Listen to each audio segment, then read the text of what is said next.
name's Mike Helke. I'm from Stillwater, Minnesota, and I live there with my wife and 2 boys, and I have a studio at our home, and I make functional pottery. I was really fortunate to have grown up in not only a family where pottery was present. My mom actually makes pottery, but I grew up north of Stillwater, where I live now, in a town called Marina on the St. Croix, which is on the St. Croix, which maybe people have heard of, the St. Croix Valley Pottery Tour. There's a lot of potters in that area. So from a very young age, I think I take it for granted, but I was socialized into the lifestyle of pots and actual just pots as objects from a real young age. Obviously, I think most potters share this. We're drawn to just making things. We don't really live in a culture that lends itself to us as individuals necessarily being creative or being able to take ownership over our own rules, our own personal rules and standards. So we have this gift in the studio of being able to do things like that. So I do all sorts of things to generate or to make these objects. I use different tools. I use a wheel. I use so I'll make volumes on a wheel, or I use a lot of slabs in my work, and sometimes the works are hybrid of both. So there's a strong presence of cutting in my work. Part of that is I like the energy that comes out of it, but also the way that it lends itself to creating negative versus positive spaces in the work. So just thinking about how the positive space in these objects is as important, or if not more important, or the negative spaces are just as important as the positive spaces. So for something like this, there's a lot of different steps that go into it. The first thing I would start with is probably just making the volume, which is the actual body of the pouring pot. And from there, this actually, I don't know if you can see it, but it has cuts or facets in it. So clay is actually cut or removed from this to give it this more geometric sense or physical sense.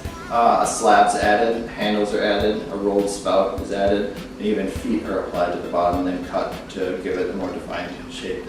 So lots of different elements go into something like this. I also, with the zoomorphic work, I don't necessarily know I typically don't know what I'm getting into, because if you're working in the format of a pouring pot, you have a spout, you probably have a handle, and you maybe have a lid or a reference to a lid and a volume.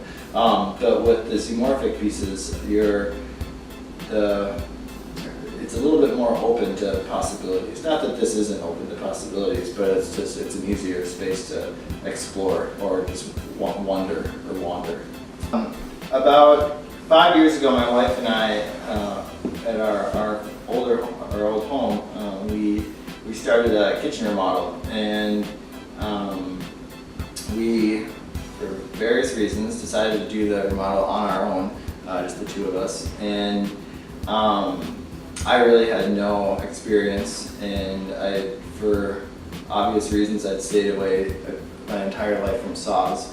I worry about my fingers, but I bought a chop saw, and we gutted the entire kitchen and rebuilt the kitchen. And so I had to teach myself a lot about just building basic things, putting trim back down on the floor, or just doing some basic cutting, making 90-degree cuts or 45-degree cuts with a saw. And something that was really interesting to me was, I had by that time had quite a bit of experience in clay, and within reason, if I have an idea about how to make a certain mark or make a certain angle or whatever it is, I know how to do it. But when we were doing the remodel, I didn't have any of that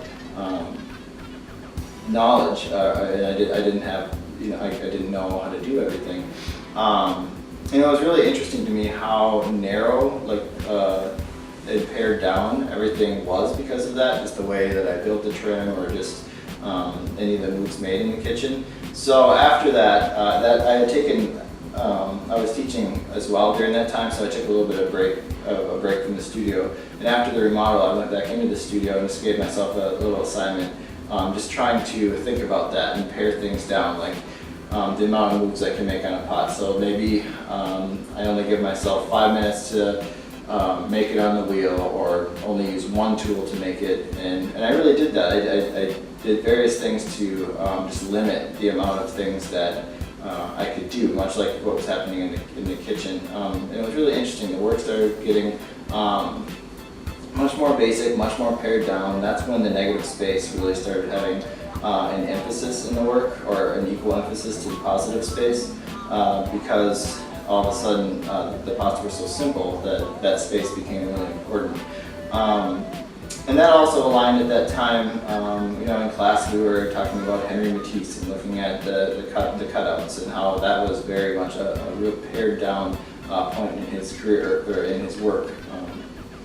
So I was noticing a little bit of crossover from that interest falling into the work as well.